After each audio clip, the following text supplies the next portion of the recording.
I'm not teaching, I'm publicly learning. But hi and welcome to Learning for the Life in UK Test Part 395. The 20th century to the present day, that we are on page 164.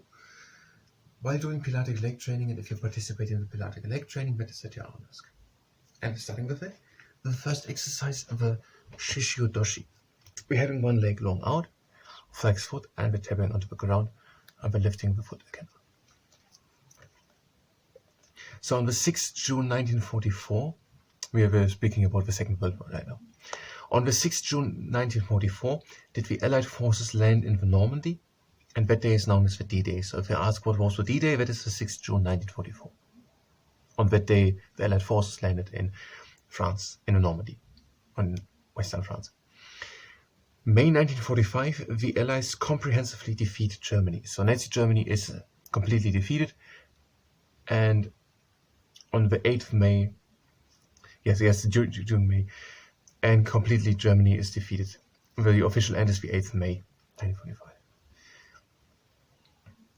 So May 1945, the Allies comprehensively defeat Nazi Germany. In August 1945, did the United States of America drop atomic bombs on Hiroshima and Nagasaki? And when did the Empire of Japan surrender? So in August 1945, one atom bomb is dropped onto Hiroshima and another one on Nagasaki. And I don't know it exactly, but around 500,000 people dies. And then also causing the damage to the organic body through the atomic radiation. So 500,000 people dies, most of them actually civilians. And Japan surrenders. Then post-war Britain. Now the Prime Minister is Clement Attlee. In 1945, Clement Attlee becomes Prime Minister of the Labour government after Winston Churchill loses the general election. The people want to change. Britain won the war, and Winston Churchill was popular and known as the War Minister. And now Clement Attlee, leader of the Labour Party, becomes new leader. A new Prime Minister. He is the leader of the Labour Party, and the Labour Party wins, so Clement Attlee becomes new Prime Minister. And in 1947, independence is granted to 9 colonies of the empire, including India, Pakistan, and Sri Lanka, then back known as Ceylon. Many of the other countries also had other names back then, but okay. India, Pakistan, and Ceylon, which is today Sri Lanka, are getting independence in 1947. Next exercise, the half hammer. One leg long out, the flex foot, and the bending it at the knee. 1947 until 1967, other colonies of the empire in the Caribbean and Pacific achieved independence. We still have our little project going with learning these 47 Commonwealth countries. Other colonies of the empire in the Caribbean and Pacific achieved independence from 1947 until 1967. In 1948, did A&B, Enrin Naibivan, the then Minister for Health,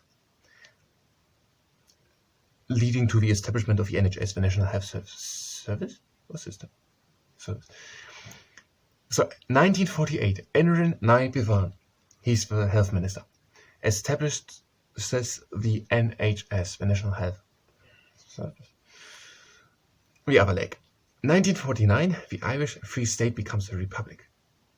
So the Irish Free State, that was separated there in 1922.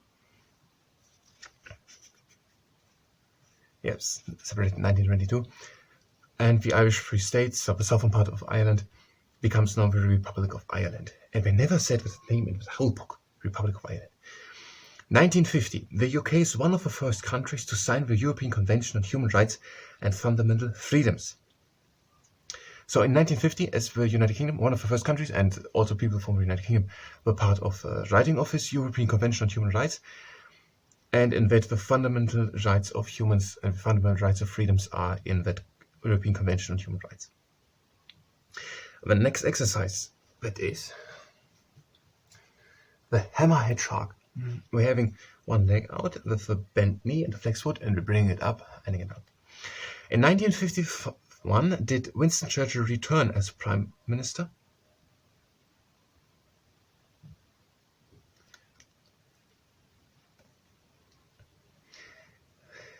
After winning in the election against Clement Attlee. So 1951, Winston Churchill becomes again Prime Minister. 1951 until 1964, there is a Conservative government in the UK. 1951 until 1964, 13 years, there is a Conservative government in the United Kingdom. 1952, Elizabeth II becomes Queen. So 1952 did Elizabeth II become Queen. We're changing the name, doing it on the other side. On the 25th March 1957, Belgium, France, Western Germany, Italy, Luxembourg, and the Netherlands signed the Treaty of Rome, forming the EEC. Most people won't get it now here. The beginning of the European Union, basically. We said it a bit more in detail here. So 1957.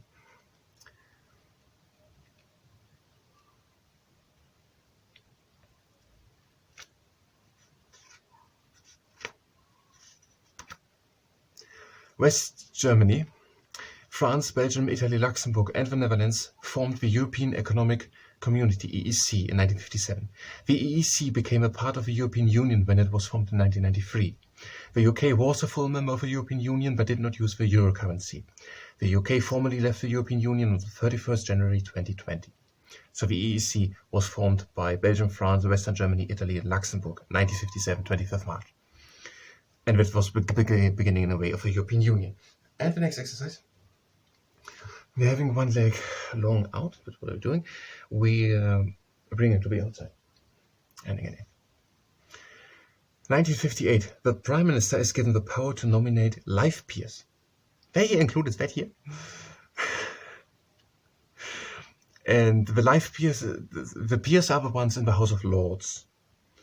And now they are no longer inherited, but the Prime Minister has the power to nominate them to have a peer's time for life or so.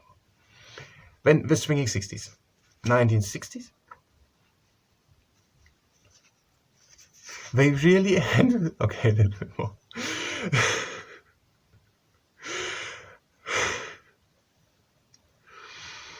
In 1958, the Prime Minister is given the power to nominate peers and life peers, and now we're swinging 60s. In the 60s, strict new immigration rules require immigrants to have a connection to the UK through birth or ancestry. This leads to a fall in the numbers of immigrants coming from the West Indies, India, Pakistan, and what is now Bangladesh.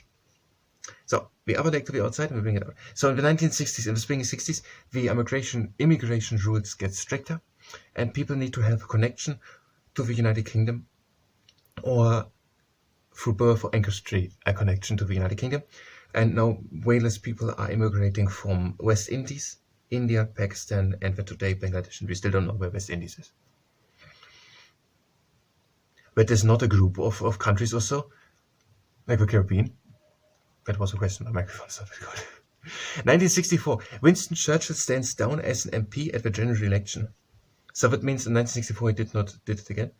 So in 1964, Winston Churchill did not try to become Member of Parliament at the general election, 1964. 1969, the voting age is reduced to 18 for all, men and women. So 1969, voting age 18. When the 1970s and the Troubles. In 1967 also, the Troubles, a conflict between those wishing for full Irish independence and those wishing to remain part of the UK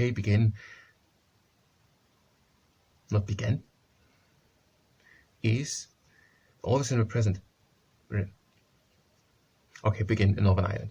So the Troubles 1969 starting between the people wanting full Irish independence and the ones who want to remain part of the United Kingdom in Northern Ireland. And the last exercise of this sort, one leg out with a flex foot, we're tapping onto the floor, we're going to the outside, we're tapping again onto the floor and again in. In 1997, so we're having now Conservative government. Conservative government. Margaret Thatcher, 1997, becomes Prime Minister until 1990. Margaret Thatcher, a Conservative Member of Parliament, becomes Prime Minister. So in 1997, Margaret Thatcher becomes Prime Minister. From 1997 until 1990, Margaret Thatcher's Conservative government leads the United Kingdom. In 1982, 2. Does Argentina invade the Falkland Islands, which is the British overseas territory in the South Atlantic? A naval task force is sent from the UK which reconquers the islands. So in 1982, the Falkland War was happening, and Argentina invaded the Falkland Islands, but Britain sent out a naval task force and recovered or reconquered the Falkland Islands. Now we're having a new Prime Minister, John Major, with Gillian Flagg. In the 1990s, the UK plays a leading role in coalition forces during liberation of Kuwait following the Iraq invasion in 1990 and the conflict is the former Republic of Yugoslavia. So in the 1990s, the Prime Minister, John Major, the United Kingdom plays a leading role in the coalition to liberate Kuwait, who had been attacked by Iraq, and also a leading role in the conflict of the former Republic of Yugoslavia. When we're having a Labour government, Tony Blair, for a whole lot of time, or many points here. 1997, Tony Blair, a Labour Member of Parliament, is elected as Prime Minister. And in 20 seconds, we're going to start with a little plank for 3.5 minutes, I think. 3.5 minutes and 10 seconds. Let's just my voice for 10 seconds.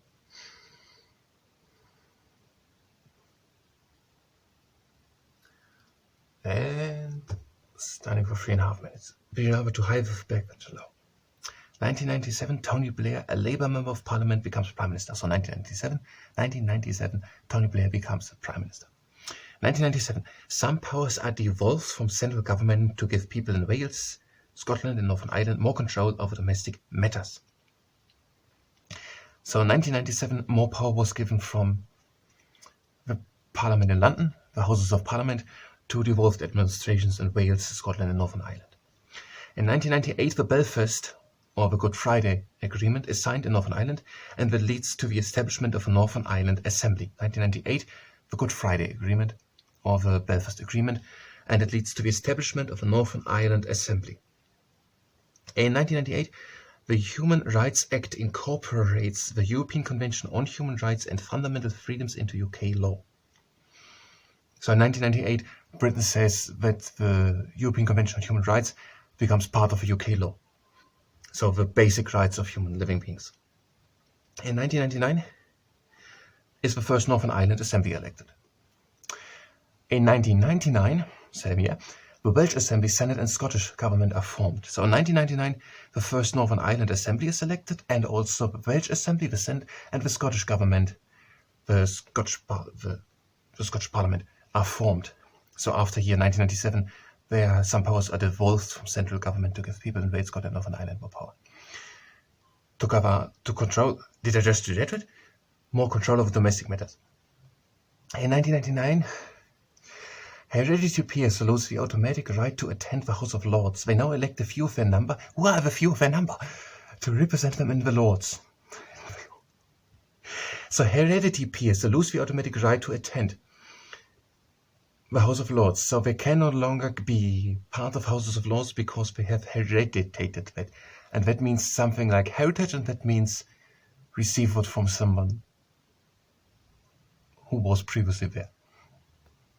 And they now elect a few of their number to represent them in the Lords. Who is they and them? Okay, since 2000, British forces are engaged in a global fight against terrorism and the proliferation of weapons of mass destruction, including operations in Afghanistan and Iraq. So since the 2000s, does the United Kingdom help that not weapons of mass destruction, atomic weapons, biological weapons or chemical weapons come into hands of people who might use them? And for example, did that happen in Afghanistan and Iraq? In 2002 until 2007, now we have a date for 5 years, the Northern Ireland Assembly is suspended. For 5 years, the Northern Ireland Assembly is suspended, 2002, 2007. 2007, Jordan Brown, a Labour Member of Parliament, becomes Prime Minister. Okay, I'm going to switch that book. So we're going to wait for 15 seconds.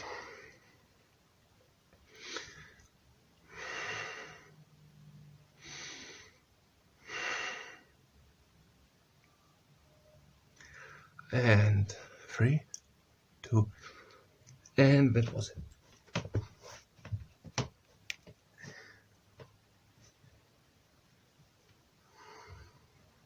And where is it?